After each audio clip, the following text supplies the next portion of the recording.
All right, gonna talk a little NBA free agency right now, and there was a lot that happened since the end of the NBA Finals. I'm Bobby Gaines. As many of you know, I do a lot of sports rants videos, usually centering around the Boston Celtics and all the Boston sports teams. But I was originally gonna just do a rant about the Celtics, and their moves. But I mean, so much stuff has happened since the season ended that I almost wanted to wait until all the moves were done, and there might even still be more moves to be made, but.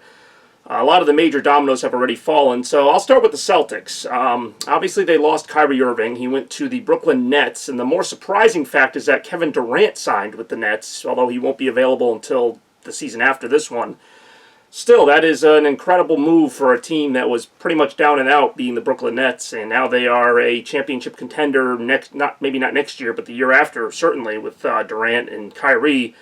And they lost Horford, which was a little surprising. And, the funny thing is, I'm actually going to kind of miss Horford. I was never a huge Horford guy, but, he brought a presence to the team. He brought a defensive presence. He had sort of a clutch mentality to him. And, I am going to miss that. He was a team guy. He, didn't put up a lot of points, didn't put up a lot of rebounds. But, he did what he was supposed to do. He was a good passer. He was a good defender. Good player, good all around. Not great, but, definitely good. But Kyrie, obviously, that concerns me more, not because I think the Celtics can't win without Kyrie. In fact, I'm going to get to that, but just something about the whole Kyrie thing just doesn't sit right with me, And I commended him at first, Kyrie Irving, for pretty much doing the opposite of every other NBA superstar. And, instead of just being like, I'm going to join forces with LeBron, or I'm going to join forces with this one or that one, he wanted to make his own team. He wanted to be the leader. He wanted to, go somewhere where he could be the guy, where he wasn't behind LeBron or behind a big player. And then he kind of turns around and goes to a team with Kevin Durant. So now he's going to be the second fiddle again. So basically, I don't know if he couldn't handle the pressure. I don't know.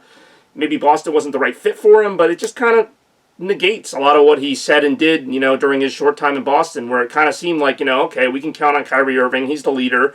He's the best player on the team. And he's going to, take them to a championship, or at least try to. And in the playoffs, he really kind of stunk. I mean, there's no other way to say it. And, that happens. James Harden's had some pretty bad playoff performances, but nobody's going to doubt that James Harden's one of the better players in the league. And I don't doubt that Kyrie Irving's going to have a great season next year with the Nets, but just kind of sucks, And I kind of knew they were going to lose him. I think we all did. And, just the way it just kind of went down just kind of leaves a bad taste in a lot of Celtics fans' mouth. I think he was. I don't think I'm going out on a limb here to say he was the best player they've had since, the Big Three era of Pierce and Garnett and all them. I think Kyrie Irving was a great player. And I don't think Kemba Walker will be as good, but I am excited for Kemba Walker, and I'm excited that the Celtics are at least making moves, or they made a couple moves. So, some of the minor moves, they traded Aaron Baines, and, they traded Terry Rozier and all this other stuff, and yeah, that's not good. They lost Marcus Morris, but again, losing Horford, and not just losing him, but losing him to the Sixers, that kind of sucks, because the Sixers are a chief rival, and I feel like Horford was a good defender against the Sixers, and now you won't have him to go up against Embiid, so, hopefully, Kemba Walker, he's not Kyrie Irving, but he does put up a lot of points, he is a good player, and hopefully the personalities will work better there, he'll be more of a team player than Kyrie was. Again, I don't know, I wasn't in that Celtics locker room, watching the games, I usually didn't think Kyrie was the problem. He was the only one really trying a lot of nights. And obviously Hayward has to get better if this team is going to go anywhere, no matter who else they get or what else happens. The other interesting move the Celtics made was getting Enes Kanter. I actually really like Kanter. I thought that was a good pickup. I suppose that's to replace Al Horford. It's actually not a bad move, assuming he's healthy, assuming he can put up the numbers he did with Oklahoma City. I think that's a good pickup. Might even end up being better than Horford, but I don't know. There's something to say about numbers compared to just personality. Kyrie Irving put up better numbers, but it just didn't work. And I think Horford maybe doesn't put up great numbers, but I think his makeup worked for Brad Stevens and the Celtics. So we'll see if replacing those two players with, Kemba Walker and Enes Kanter work. I'm just glad they did something. I'm glad that they replaced those players, even if they're not. They replaced them with kind of lesser replacements. And again, we'll see with Kanter. He's still fairly young. He's had some pretty good seasons. So he could end up being, a huge surprise next year.